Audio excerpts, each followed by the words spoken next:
one-time donation of any amount. And when you donate, you can also leave us a message, and we'll read it on air for you. So whether you're giving a friend a happy birthday shout-out, or just want to say hi, you can find a link to donate in our show notes right now.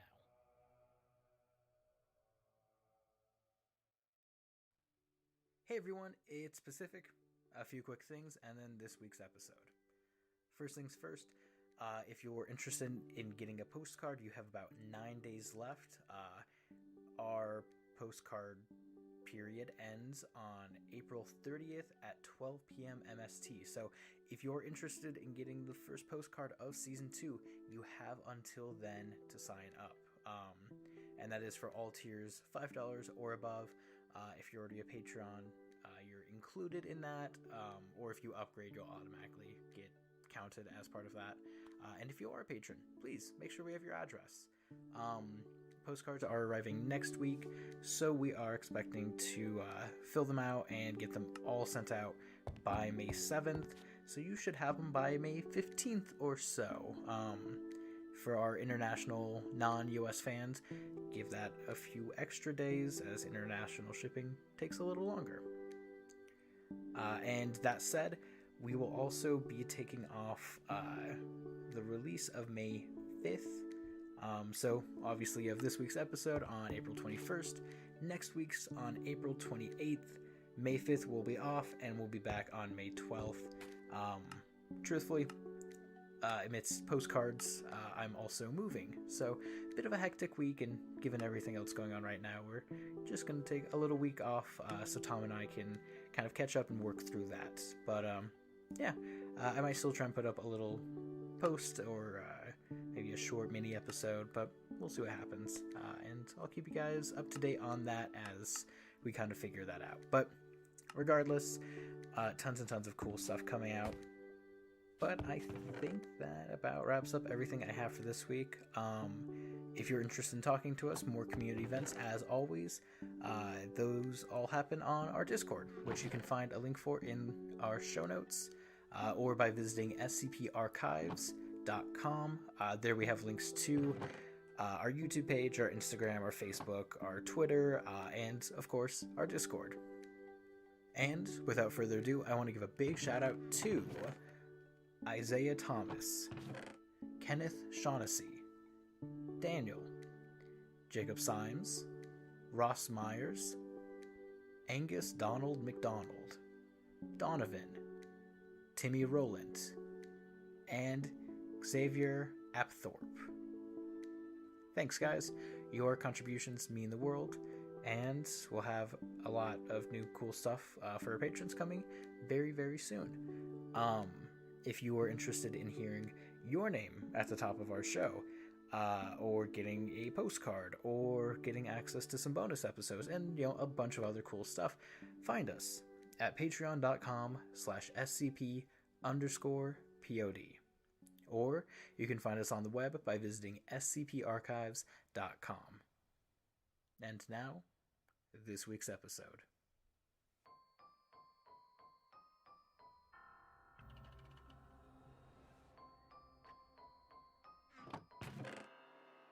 Warning.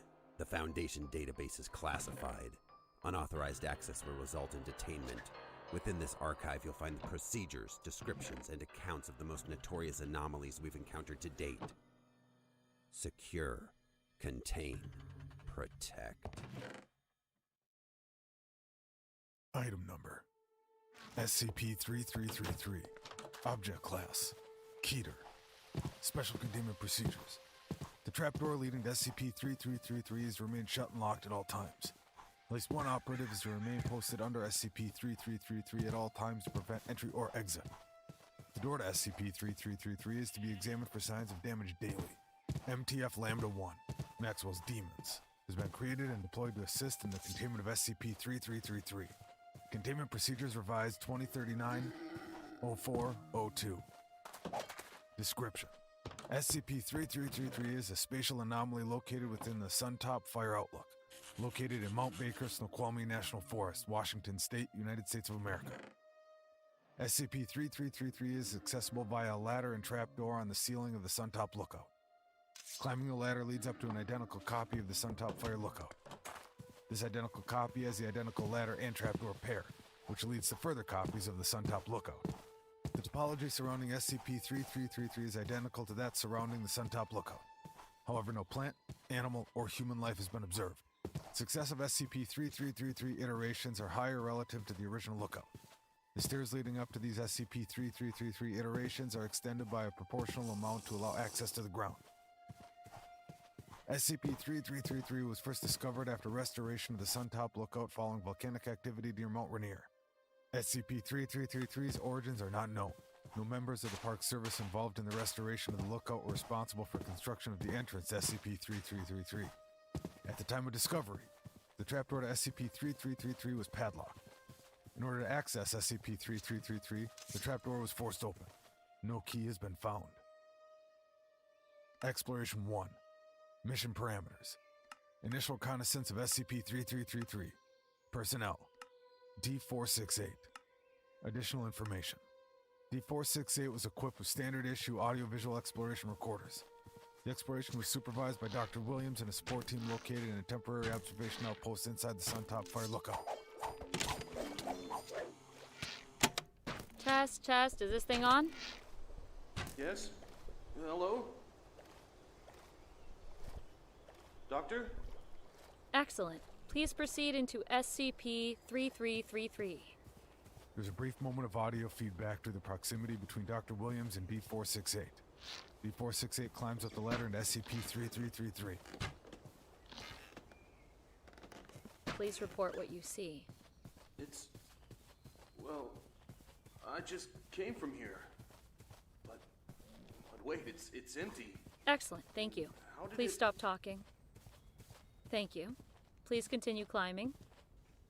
D-468 ascends SCP-3333 for approximately an hour. All right, I want to test something. D-468, if you don't mind, could you try opening the door and going outside? Okay, Doctor. D-468 opens the door. Strong wind immediately blasts into the room, throwing D-468 back against the far wall and moving the furniture. D-468 struggles to get across the room, and eventually manages to close the door. What was that? It is probably best that you stay inside for now. I see. D-468 continues to ascend SCP-3333. Wind is audible. There's no change in the interior of SCP-3333. D-468 continues for approximately 3 hours. D-468 takes a simple multiplication-based cognition test every 10 iterations of SCP-3333. No change from baseline detected. Several hours later, D-468 rests and eats some rations. During this time, analysis of video footage shows D-468 has climbed through 184 instances of SCP-3333. Now seems like as good of a time as any. I'd like you to take that test again, D-468. All right, Doctor. D-468 self-administers the cognition test. No change from baseline detected. D-468 has climbed through 184 iterations of SCP-3333, corresponding to approximately 673 meters of vertical gain. While some subtle elevation differences is observable, it is far less than expected. Doctor? Yes? What is this for? The test? Well, I guess it can't hurt. It's to test how thin the air is. How? As the air gets thinner, your brain slows down, basically. Am I going to die? No. The test results are the same as they were down here. You're not going up as much as you should. Oh. Thanks, Doctor. No problem. Please continue climbing, D-468. D-468 continues climbing for 4 more hours. The sun sets, and D-468 makes camp and sleeps. The following morning, D-468 continues ascending SCP-3333. Doctor, do you see that? What? Over there, on that peak. Are there people up there? Over a ridge southwest of SCP-3333, 2 small figures can be seen. They are standing motionless. These figures can only be seen from D-468's perspective. They are not visible from base camp. Are there any binoculars in here? I need to see. Give us a good look with the camera, too. We need to zoom in. I found it. D468 looks through the binoculars at the figures. Base camp attempts to zoom in on the figures with D468's camera. However, the resolution is too low, and nothing can be made out. I can't see them. They're just out of focus. Oh God. The figures turn around and go behind the ridge. They saw the reflection of the binoculars. Are you sure? They looked right at me. I think one of them pointed. I see. D468 is instructed to continue climbing SCP-3333. Deliberations are held at base camp about the figures. No consensus is reached. D468 continues climbing to the 345th iteration of SCP-3333. No other figures are spotted. D468 camps until morning. The next day, D468 forgets to turn his camera and microphone on until reminded. Shortly afterwards, D468 expresses feelings of anxiety and unease. You gotta let me calm down, Doc. Something's not right here. Something concrete? I don't know, but something's not right. All this writing on the walls says... There's no writing on the walls. Well, I see something, Doc. I don't know what it says, but it's there. For sure. I see. You've made it this far. Please keep going. D468 continues ascending SCP-3333, occasionally requesting to be allowed to return to base. All requests are denied.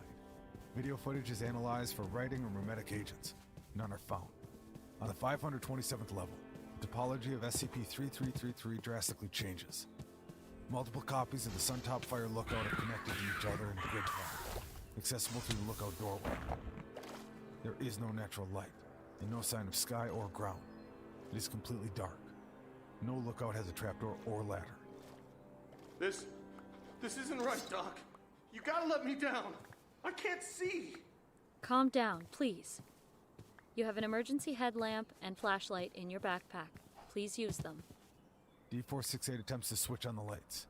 They do not turn on. D468 is instructed to check the battery compartments. They are empty. D468 is instructed to use the backup batteries in the backpack. D468 is unable to locate them. There's nothing in here. Nothing's right. Let me down, please. No. Please proceed. Wait, I think I see something. I see something, Doc. What? What is it? Nothing is visible on D468's camera. I don't know. It's not right. You will be summarily shot if you come down. What is it you see? D468's camera and microphone cut out simultaneously. What? D468? D468! What just happened? Did he turn his recorders off? What happened? Analysis of D468 video footage is unable to reveal cause of communication blackout. Equipment error is ruled unlikely.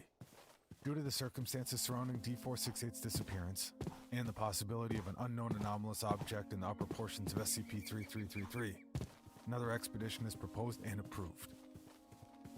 Exploration 2. Mission parameters. Determine the reason behind the disappearance of D468. Locate any anomalous objects located by D468, and identify any anomalous entities present within SCP-3333. Personnel. MTF Mod 0. Characteristic eigenspaces.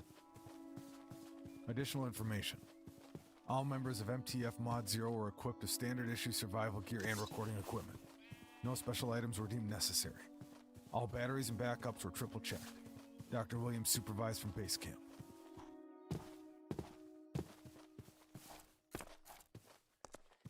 Hey everyone, it's Pacific, here with a quick ad break.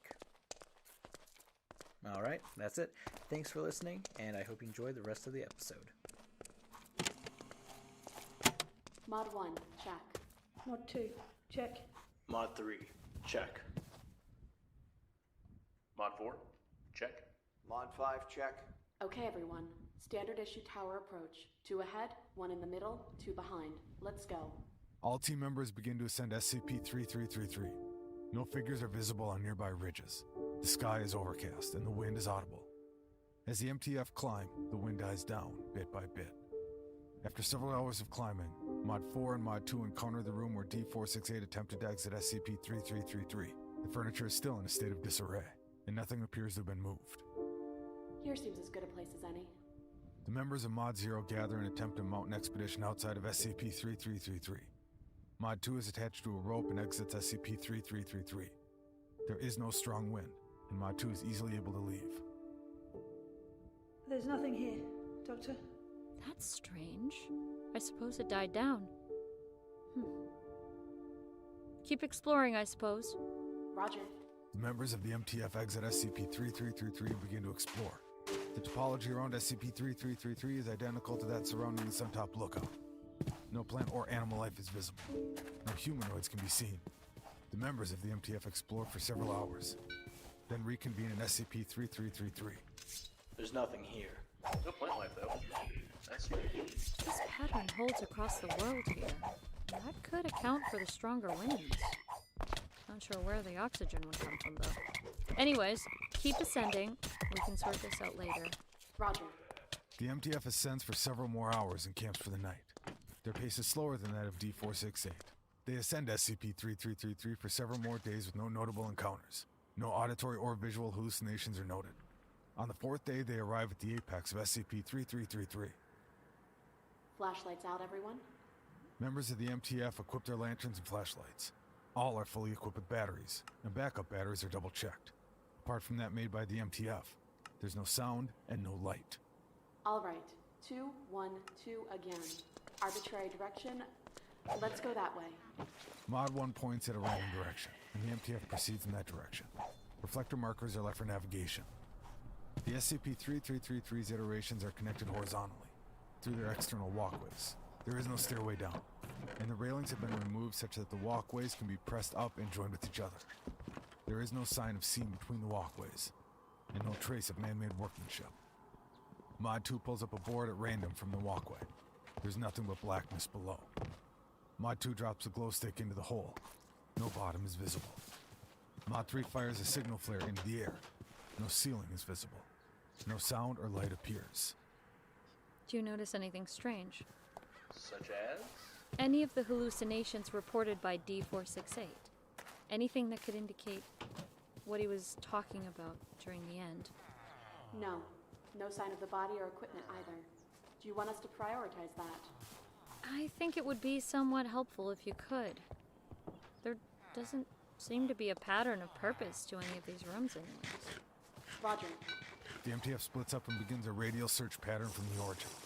This continues for approximately an hour. I found something. What? What is it? Coming.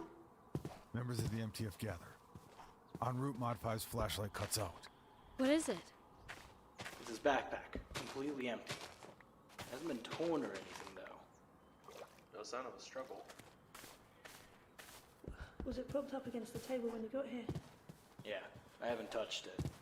Good. Let's not. Where's Graham? Graham? Everyone, check in. Mod 2? Mod 3. Mod 4. We're missing Graham.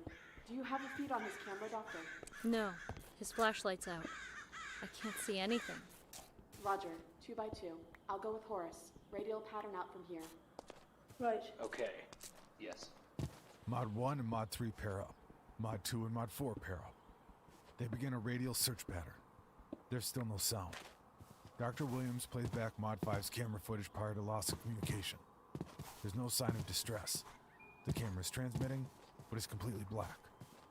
Mod 2 and Mod 4 fall over. There are 2 loud sounds, presumably their bodies hitting the floor.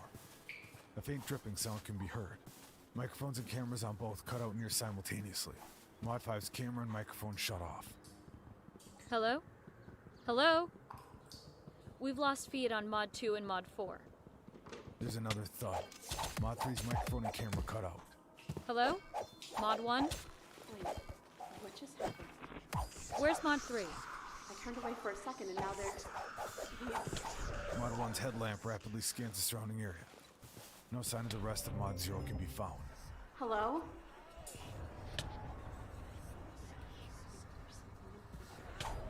What is it? Do you see words? No. I don't see anything. All 4 cameras and microphones reactivated. This is not simultaneous. It is consistent with the equipment manually being activated. Hello? Hello? The equipment's on. What the hell happened? I don't know, Doc. There's something on the ground and I tripped it. Where are all of you? Check in. Mod 3. Mod 5. Mod 2. Mod 4. Mod 1's microphone and camera suddenly cut out. Mod 1. Hello? Mod 1's camera and microphone reactivate. I saw it too. Yes. What? Saw what? I don't know, it's spectral. Like floaters. Something here isn't right. No. We need... It isn't safe here. What are you talking about? Nothing besides the sun top fire lookout is visible on any camera. Is there anything with you? No, it's not that, Doc. There. Do you see it, Doc? Nothing is visible. No, what is it? We're not safe here. It's there. What is it? Nothing is visible through any MTF feeds. It looks like a... Looks like a castle. No. A mountain. A mountain. A ghostly mountain. But it isn't. It's a flaming mountain, conjured of smoke and air. A tower of smoke and ash. I see it. I see it too. We need to go. Retreat, everyone! Roger. MTF Mod 0 retreats from the apex of SCP-3333 and proceeds rapidly down SCP-3333. Several days later, they arrive at base camp and are debriefed. They express confusion over the events within SCP-3333 and show a definite unwillingness to re-enter. Given the circumstances and the possibility of a memetic agent, a special counter-memetic operative is brought in for further exploration over the objections of MTF Mod 0. Exploration 3. Mission parameters. Explore the apex of SCP-3333 and locate and neutralize any memetic anomalies or agents inside. Personnel. Counter-memetic Specialist 0, Null Walker. Additional information. Specialist 0 is deaf and blind and communicates solely through a modified Braille signaling system embedded into their hand. Standard issue rations are provided. No other equipment is necessary. Dr. Williams and MTF Mod 5 supervise the operation. Leaving base now. Let us know if you need anything. Yes. Specialist 0 begins to ascend SCP-3333. I don't like this. If it was enough to have your crack team turn tail and flee, it is certainly worth calling in a net. Mod 5 does not respond. Specialist 0 continues to ascend. Room different. Messy. Was there a fight? No, that was us. Okay. A few hours pass. Someone's outside. Watching. They were encountered earlier. If you keep going up... I am. Still following. Was wrong. Not watching. Something else. What do you mean? Don't know. Specialist 0 continues climbing for several more hours. At this point, Specialist 0 has been climbing for over 12 hours. Don't you need to rest? Someone's still there. Not safe. We'll use amphetamines. Specialist 0 consumes 100 milligrams of amphetamine and continues to ascend. Outside. Can you see? No, I can't. There's a flicker of motion on the edge of the camera. Something looking through the windows ducks down as soon as the camera is turned in its direction. The wind is strong. There's no chance of going outside. They know. Specialist 0 begins to rapidly climb upwards. Flickers of motion are occasionally visible outside SCP-3333. Small rustling sounds can occasionally be heard over the wind. Retreat, Specialist. No. Specialist 0 continues rapidly climbing. After approximately an hour, they arrive at the apex of SCP-3333. Blood. No light. Specialist 0 starts walking. They do not turn their flashlight on. Nothing is visible on the camera, only Specialist 0's footsteps are audible on the microphone. A loud slam is audible in the distance. Here. No hazards? Specialist 0 begins walking faster, then stops suddenly. Several small rustlings can be heard. They quickly cease. Body. There's a sound of shifting clothing as Specialist 0 bends down. The rustling can be heard again, louder and closer. Get out of there, Specialist! Annette! Several squishing sounds can be heard. Body. Blood. Clean hands. One moment.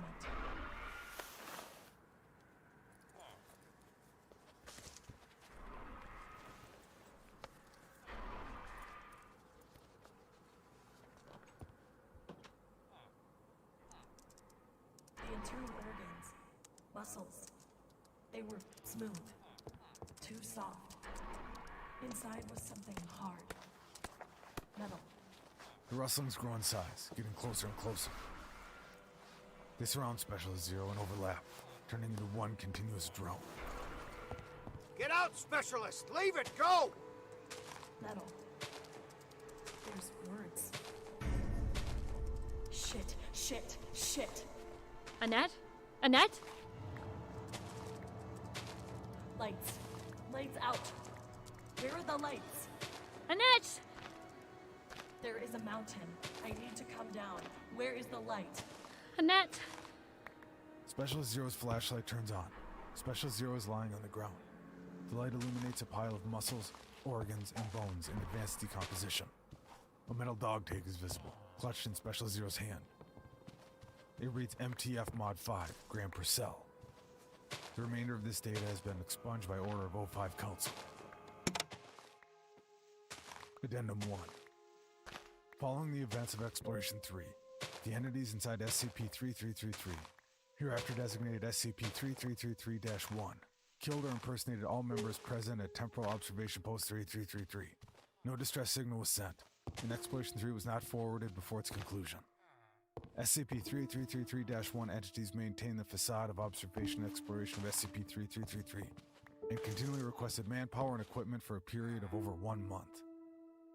The ruse was only discovered when a supply assistant managed to send an emergency message before being killed and impersonated.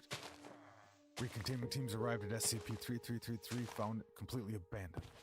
Over 50 personnel were lost. Given the large number of SCP-3333-1 entities assumed to have been released, including those who did not impersonate a member of the Foundation, the Single-Purpose Task Force Lambda-1, Maxwell's Demons, has been created for the purpose of researching, hunting, and neutralizing SCP-3333-1 instances. Addendum 2. On 2039-0402, a coded message was received from Dr. Williams' cellular phone. It did not appear to have been sent from inside SCP-3333. However, the exact location has not been identified.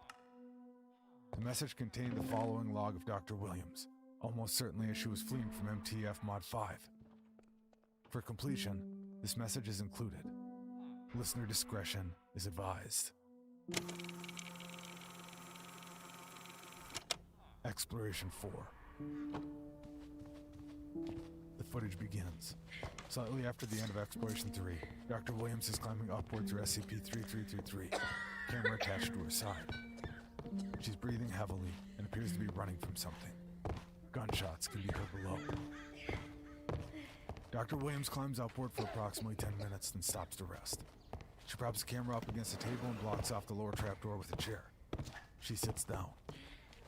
She's covered in blood, is visibly panicked, and is carrying a handgun. She looks at the camera, begins to speak, then starts crying. She continues crying for approximately a minute, then stops.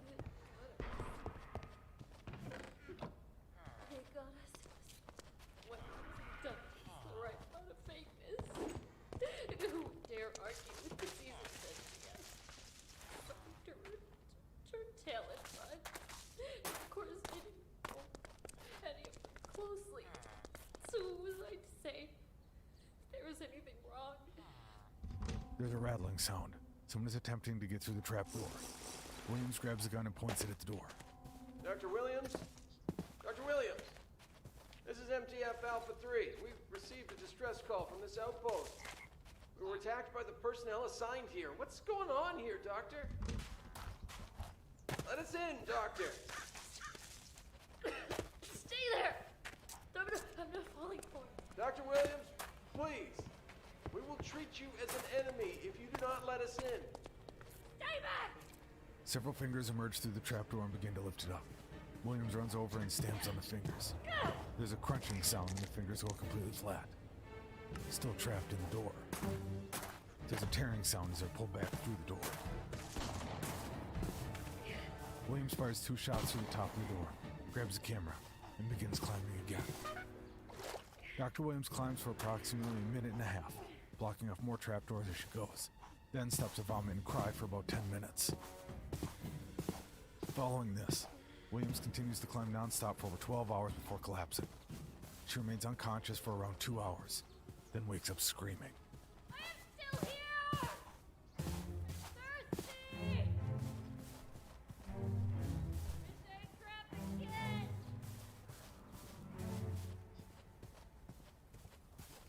It begins to rain outside SCP-3333. Williams starts laughing. Williams props up the camera, then goes outside and attempts to drink. After a short period of time, she spits and comes back inside. Williams continues to climb for another hour. There's a knock on the door of SCP-3333. Williams immediately stops and pulls out her gun. She's breathing heavily and her hands are shaking. There's another knock, this time on the other side of SCP-3333. Williams turns around. D468 is standing at the door. He's extremely emaciated and is leaning against the door. His skin is dry, cracked, and ulcerated. Falling off in places almost. He attempts to open the door. There's a simple knob lock on the door. He cannot open it. Let me in. Doc. Get back! Get back! Williams backs away from the door and points her gun at D468. He continues rattling at the door. Please, Doc, let me in. There's no water out here. He never called me dog, not once. There's silence. D468's face goes completely slack. I never really watched him ever since you were a child. I always thought you were very nice. D468 breaks one of the door's panes with his fist. There's no blood. He reaches in and turns the knob. Williams begins firing. D468 opens the door and begins running at Dr. Williams. Williams fires at D468 5 times. One bullet hits his leg and he collapses. He begins writhing on the ground. His skin only partially follows this motion. It is as if there's something inside him sliding around. Williams fires hits D468's arm. There's no blood. His arm looks flat. D468 attempts to flip over and crawl away. His arms flap behind him like rubber. There's no support in his arms. There's a large writhing mass in the center of D468's chest. The rest of D468 flaps around it, entirely useless. There's a loud flapping sound from inside D468. Williams fires 2 shots at D468 in the chest. There's a tearing sound, and the camera falls over. Williams fires once more, and the gun clicks empty. There's a loud, dry thud. Williams picks up the camera. She appears to be in shock. Williams sets the camera down and vomits. She picks the camera up again, then points it at the corpse of D468. There's a large black pile slumped against the broken window. Clear gelatinous blood oozes out of it. It does not move. It appears to be dead. The exact physiology of the entity is difficult to discern. It appears to have thick, semi-transparent wings. A pile of skin lays on the ground. It is torn apart. Dr. Williams attempts to throw up again. However, she's only able to retch for several seconds.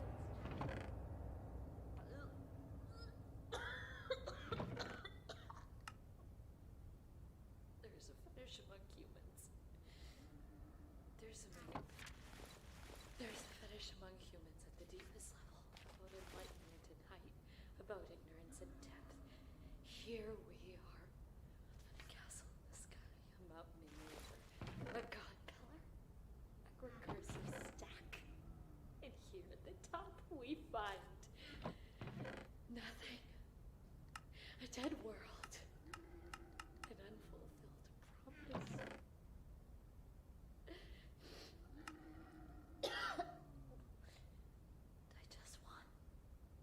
I want to go home.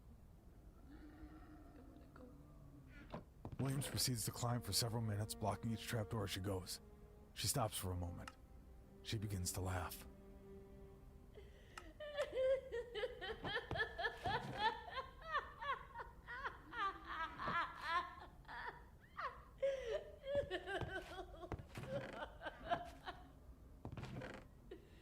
I finally did it though, Annette.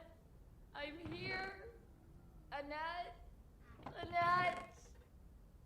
I did it. Williams begins to cry. Several minutes later, Williams composes herself and resumes climbing. Approximately half an hour later, she arrives at the apex of SCP-3333. Dr. Williams turns on the flashlight. It illuminates a Suntop fire lookout. Nothing else is visible. There's no sound or external light. Hello? Hello? A pause. Williams' voice does not echo. There is no reply. There's nothing up here. There never was. Floating words like ghostly mountain fun. I still hope, though. I think. Williams walks around SCP-3333's apex for a few minutes. There's just nothing here. Nothing at all. Dr. Williams sits down and props up the camera on a table. I wish I could drink. Footsteps can be heard in the distance. Oh, shit.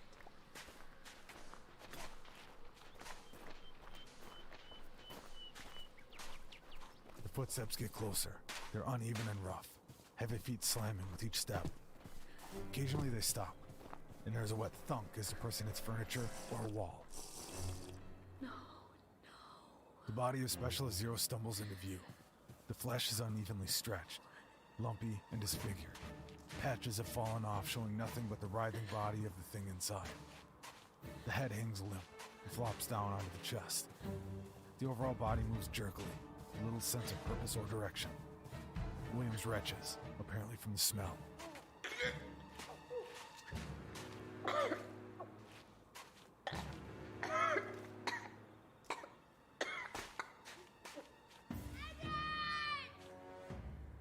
The entity staggers into the room. Williams steps back and away, knocking over a chair. The entity swivels to look in the direction of the vibration. Something enters the head. It gains structure and form and stands up. There are scratches around the eyes and ears. The entity attempts to vocalize. A wet gurgling sound comes out.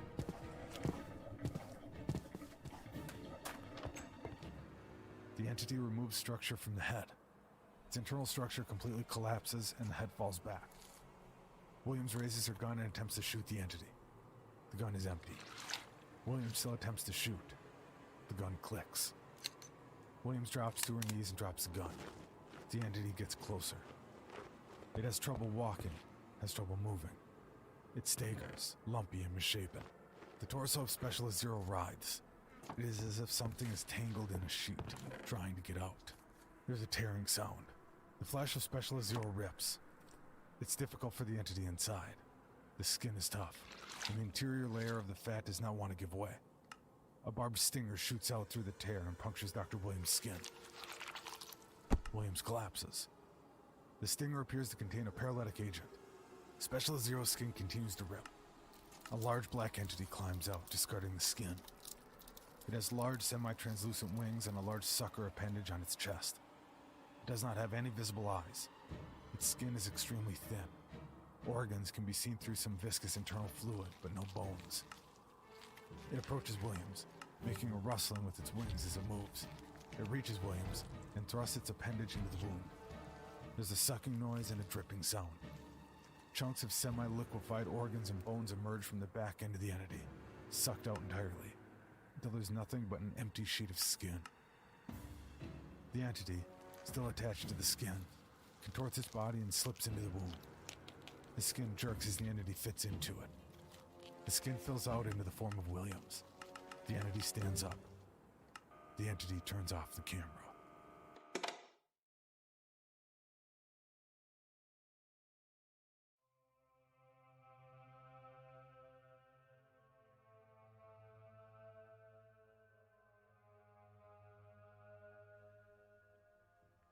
SCP-3333 was written by Jekylled. Our host and narrator was John Grills. D468 was played by Atticus Jackson. Mod 1 was played by Nicole Goodnight. Mod 2 was played by Sarah Golding. Mod 3 was played by Pacific S. Obadiah. Mod 4 was played by Jesse Hall. Mod 5 was played by Graham. Alpha 3 was played by Russell Moore. Williams was played by Tanya Miljovic. And Zero was played by Addison Peacock. Our composer is the incredible Tom Rory Parsons. I'm your showrunner and sound designer, Pacific S. Obadiah. And our producer is Tom Owen. This is a Bloody Disgusting podcast. For more information, visit bloody-disgusting.com.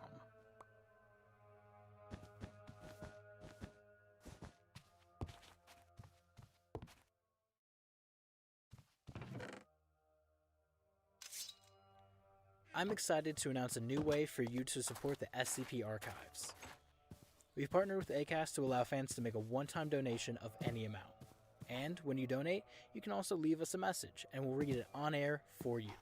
So whether you're giving a friend a happy birthday shout-out, or just want to say hi, you can find a link to donate in our show notes right now.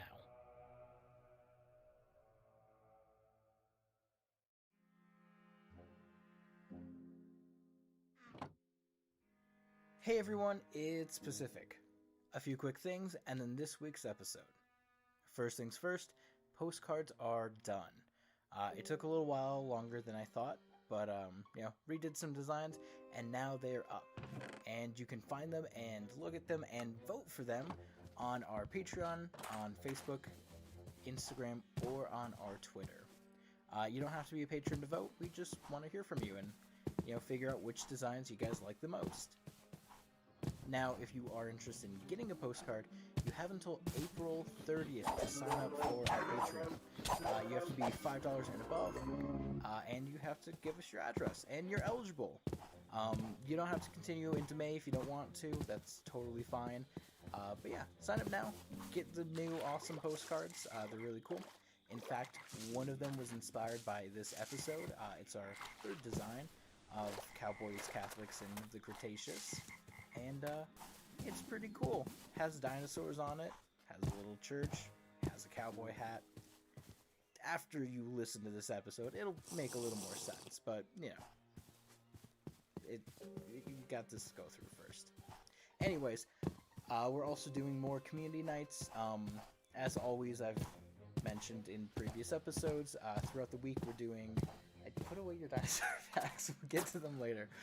As I mentioned, we're doing community nights. So we're playing games. I bought a server for Minecraft and for SCP Support Labs, so we can all play those together. We also do voice chats. I do an 8 a.m. voice chat for mainly all of our European fans, as well as an 8 p.m. voice chat for all our Western audience. So yeah, there's generally, I swap up the time so everyone can kind of hop in, ideally, but yeah, we'd love to hear from you. There is, as always, a link for our Discord in the show notes below. Or you can find it by going to scparchives.com, and there we have a link to all of our social media, as well as the Discord that I just mentioned. I think that about wraps up our announcements for this week, so on to this week's patrons. I want to give you all a big thank you. You keep the show running, and I appreciate it a lot. But this week I want to give a big shout out to Beatrice Fong, Moisturized Yeet, Lenine J, Aaron 404, Robin, The Potato Has No Soul, Shane Wakefield, and Nathan Black. Thanks, guys. You rock. And now, a quick dinosaur fact. Yeah, let's just do it. It's your time. I wasn't ready. You've been looking at dinosaur facts for the last, 10 minutes. There's so much to say. There's Oh so my many god, dinosaurs. you get one fact. Hey, did you know that in 1842, the English naturalist Sir Richard Owen coined the term dinosauria, derived from the Greek dinos, meaning fearfully great, and sauros, meaning lizard. That's your dinosaur fact? I looked up dinosaur facts. I don't actually have it. Did you know that the Spinosaurus used to have a big ol' spine on its back, and it used it to catch heat from the sun, and it ate meat? I used to have Wait, so does it not have a spine anymore? It's dead. What? Yeah, of course it's dead. You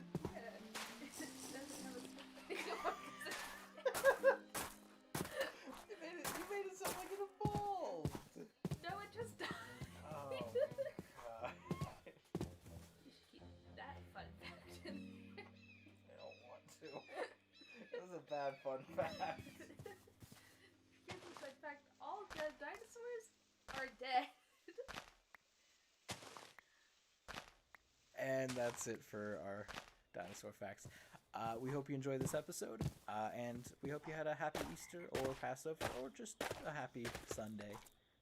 But yeah, thanks for listening.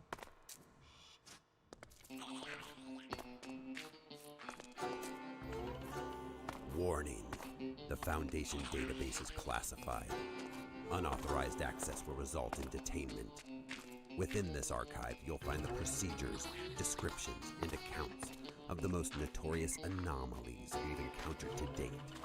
Secure, contain, protect.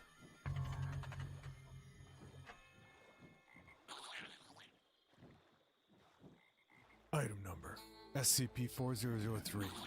Object class Safe. Special containment procedures. A 2-kilometer area surrounding SCP-4003 and Provisional Site 1200 have been designated a protected area. Civilians entering the perimeter are to be intercepted and turned away. Only personnel specializing in archaeology, paleontology, and geology may be assigned to Provisional Site 1200. All extracted artifacts and fossils recovered from SCP-4003 are to be stored in Site 11's intensive care items storage after being cataloged. Excess fossils deemed to be non-anomalous may be donated to the Museum of the Rockies via Foundation Front Organization, the Southern Canadian Paleontologist Group. Any mentions of the town of Temperance found in historical documents and period journals are to be expunged. Description: SCP-4003 is the group designation for the archaeological remains of the town of Temperance and its citizens found in Hell Creek Formation near Jordan, Montana. Fossils, objects, and remains found within SCP-4003 date to the Upper Cretaceous era. The town's few buildings include a saloon, sheriff's office, trading post, general store, and domestic buildings along its main street. Temperance primarily served as a rest stop for caravans heading to Helena from the Minnesota Territory and had a small permanent population. The calculated population is estimated to have been 40 civilians and 10 horses and other livestock. Though little information on the town is available, it is mentioned in the journals of gold rush settlers between 1859 and 1866. Though the exact date of the town's disappearance is currently unknown, it is believed to have vanished November of 1866. Following its disappearance, Temperance and its population manifested in the late Cretaceous era around 66 million years ago.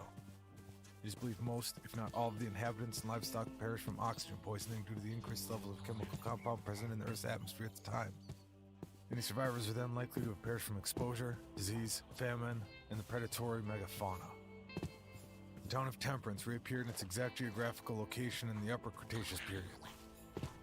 The lithograph of SCP-4003 and the surrounding area indicate the climate of the area was subtropic due to its proximity to the western interior seaway, sharply contrasting the aridity of modern Montana. Below are brief lists of fossils and artifacts found in SCP-4003. SCP-4003 was discovered in 1871 by gold miners from nearby Everwood Mine. Foundation field operatives were dispatched to the dig site to evaluate the reports of human remains being found deep underground in newly created tunnels. Though originally believed to be Homo neanderthalensis specimens, the anatomy of the found skulls was identical to that of Homo sapiens. Level 2 hypnosuggestive agents were administered to all involved civilians, and the Foundation purchased ownership of Everwood Mine. Provisional Site 1200 was established near SCP-4003 shortly afterward, and the area of discovery was excavated. The investigation by the Department of Temporal Anomalies is currently ongoing, as is archaeological and paleontological work of SCP-4003.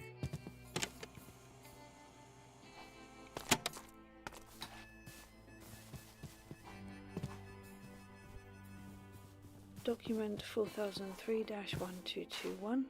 List of recovered specimen. Vast Triceratops process. 3 recovered. 2 specimens are believed to be juveniles. Second, Acaraptor tematiorum. 12 recovered. Of the numerous specimens found, many seem to have suffered various bone fractures. Third, Didelphodon vorax. 14 incomplete specimen recovered. Fourth, Canis lupus familiaris. That's the common dog. 1 recovered. The specimen is missing most extremities, save for the right hind leg. Fifth, Tyrannosaurus rex. 2 recovered. One of the recovered specimens missing its head and several vertebrae. 6. Equus ferus cabalus, the common American horse. Most recovered specimens are incomplete and have been found in scattered concentrations across SCP-4003. 7th, Homo sapien, that's us. 26 specimen recovered. Now, while they all vary in quality and some show signs of bone fractures, we were able to verify that there was 1 infant, 3 youths, and 22 adults recovered. Now, on to recovered items. First is glass shards, unknown quantity recovered. We lost count after 50 or so, though most glass in SCP-4003 has been found to be naturally occurring. A number of instances display unnatural colours and are believed to have been dyed. Second, a silver crucifix, just the one. The object was found to be in exceedingly good condition. Next is horseshoes, 7 recovered. Each shows sign of heavy oxidation. Colt 1851 Navy revolver, only 1 recovered, and it was heavily oxidized, but otherwise was in good condition, save for the wooden grip which had decayed away. So a Springfield model 1842, 2 recovered. The objects were heavily oxidized and, like the revolver, in good condition, save for the wooden stocks which have also decayed. Lastly, a metal safe containing journals, transcribed in Addendum 1.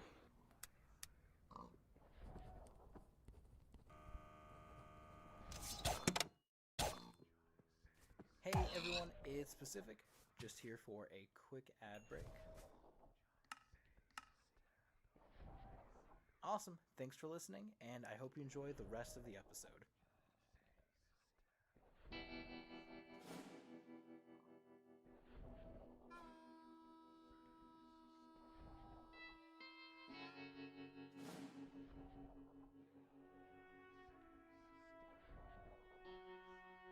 Addendum 1.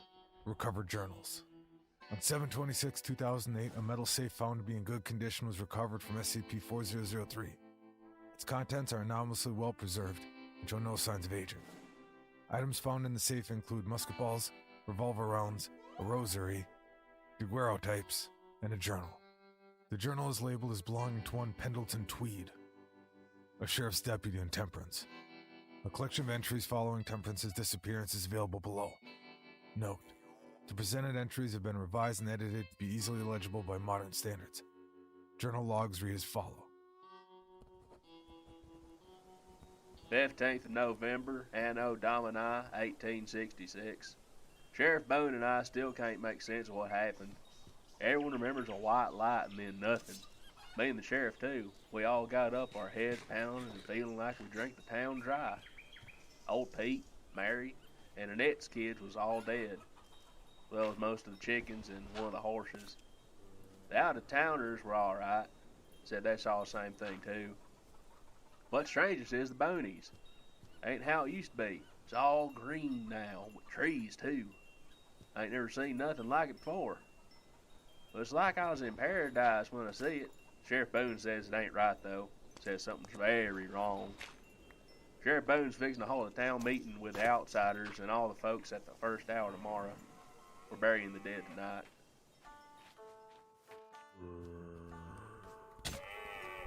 16th of November, Anno Domini, 1866.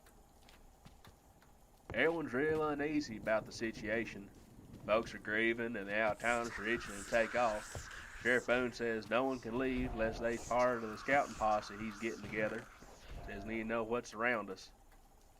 Something to the chickens too. Left some strange tracks. Sure as hell ain't no coyote. Damn thing left tracks looking like real big chicken tracks. Must have come at night, 'cause ain't no one seen it. One of the dogs brought in a varmint too big to be a rat. Looked ugly. Had a long face. Ain't never seen nothing like it. They ain't seen the mind. That old boy ate it anyway.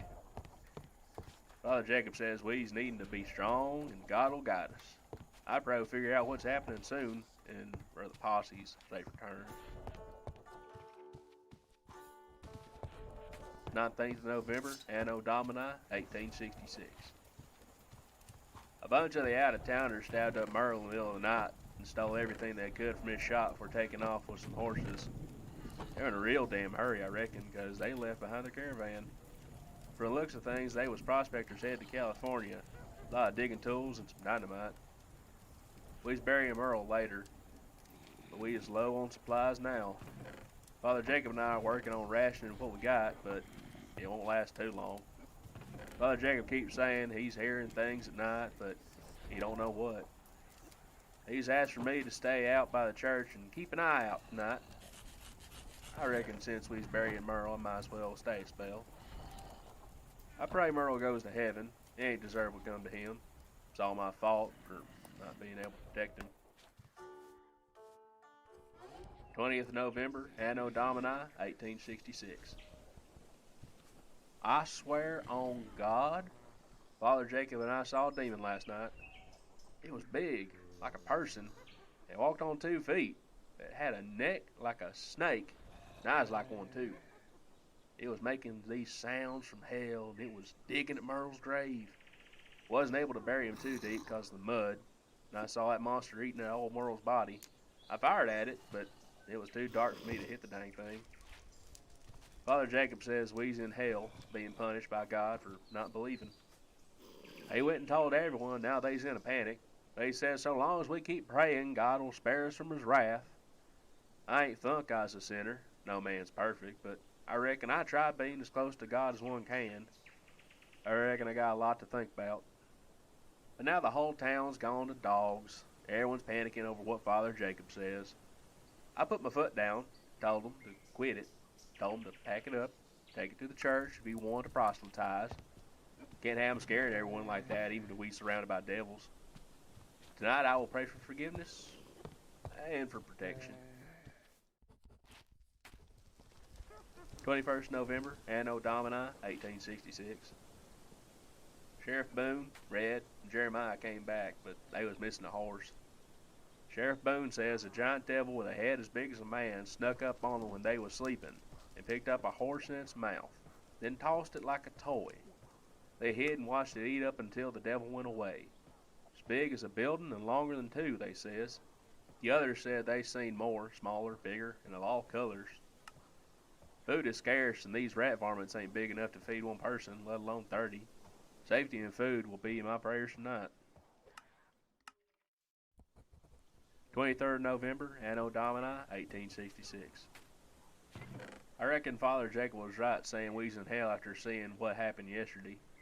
We was attacked by dozens of little demons, all of them with long necks, teeth like knives, and claws like vultures. They come from nowhere and killed a bunch of folk before we was able to drive them off. Sheriff Boone and Father Jacob got into it real nasty after. Sheriff Boone wanted to try and eat from the remains of these things. Father Jacob accused him of being a blasphemer, trying to tempt us to sin by eating the flesh of a demon. Says God is watching us. He sees them at night. That ain't stopped Sheriff Boone. I reckon I am a sinner after all. I will pray to God for forgiveness tonight. I know not what I done, but I beg you, my Lord, to wash away my sin. 25th of November, Anno Domini, 1866. The night those demons attacked us, Father Jacob led the townsfolk to destroy all the alcohol in town. They smashed it all up in the church and locked themselves in there till just today. They says they was praying for our town. Says me and Sheriff Boone is sinners, and the reason we been cursed to be in hell. I still don't know what I done to make everyone deserve this. Sheriff Boone says I ain't at fault, but townsfolk won't even look me in the eye no more. I got a half a mind to go over and put lead between Father Jacob's eyes for making a bad situation worse, but then I'd be the same as he. Tonight I will pray for forgiveness again, as well as for this rain to stop. Damn frogs won't let me sleep. 1st of December, Anno Domini, 1866. Lots of folks are dead. Sheriff Boone is dead. The rain won't stop. I ain't sleeping what feels like forever. A giant monster like I never seen before came in, making the whole town shake with its footsteps. It was bigger than any building I ever seen before, and walked right up to the pile of demons and started eating them. Father Jake and a few others came scrambling out of the church trying to exorcise it, but it ate him. The scariest thing, 1 second he was there, shouting about Christ, and all we was hearing was the rain. Then it roared the worst sound I ever heard. Something fitting the demon it was. The townfolk tried shooting at it, but the damn thing didn't even care. Just made it angrier. All I could do was sit there and watch while Sheriff Boone ran out, grabbed some dynamite. The monster was fixing to kill the townsfolk, but Sheriff Boone caught its attention. Blew the damn thing's head clean off. And himself, too. Rain got worse before we could even try to move the demon away. I made everyone go home after that. Ain't no sense being outside near all them bodies if it's gonna make more of them come. I don't reckon I know what to pray for no more. I saw God last night. I saw his light in the sky, shining so bright next to the moon. It was beautiful. I begged him for forgiveness. I begged him to learn what I did wrong, but God ain't answering me.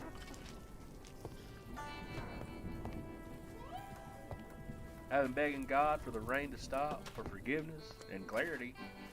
I've seen him in the sky in the day now, too. He's so bright behind these clouds, I can feel his touch. God ain't happy with me.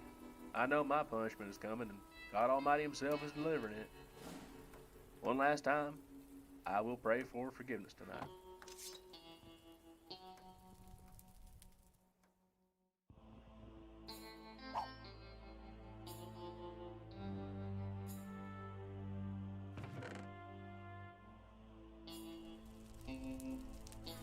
SCP-4003 was written by Uncle Nicoloni, Secret Crow, and Papa Sen. Our host and narrator was John Grills. Researcher was played by Sarah Golding, and Deputy was played by Jesse Hall. I'm your showrunner and sound designer, Pacific S. Obadiah. Our music is made by the incredible Tom Rory Parsons, and our producer is Tom Owen. This is a Bloody Disgusting podcast. For more information, visit bloody-disgusting.com.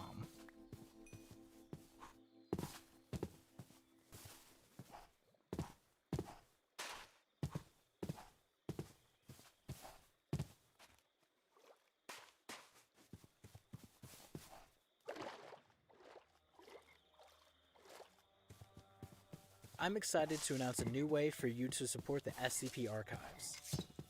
We've partnered with Acast to allow fans to make a one-time donation of any amount. And when you donate, you can also leave us a message, and we'll read it on air for you. So whether you're giving a friend a happy birthday shout-out, or just want to say hi, you can find a link to donate in our show notes right now.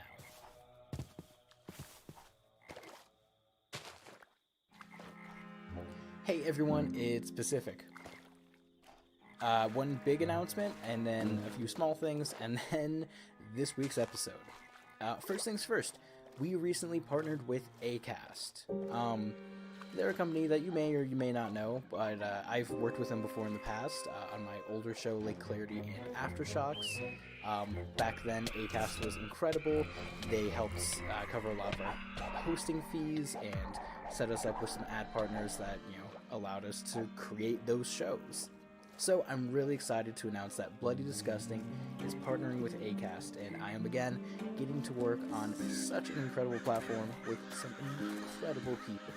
If you're curious to know a little bit more about some of the behind the scenes stuff and what this means for us as creators, I am writing up a blog post right now about all of that stuff, and like I said, how it impacts me, how it affects our cast and our crew, and everyone who's involved in the show, the moderators for our Discord, or the people who help me run our social media channels. We have a small army behind the scenes.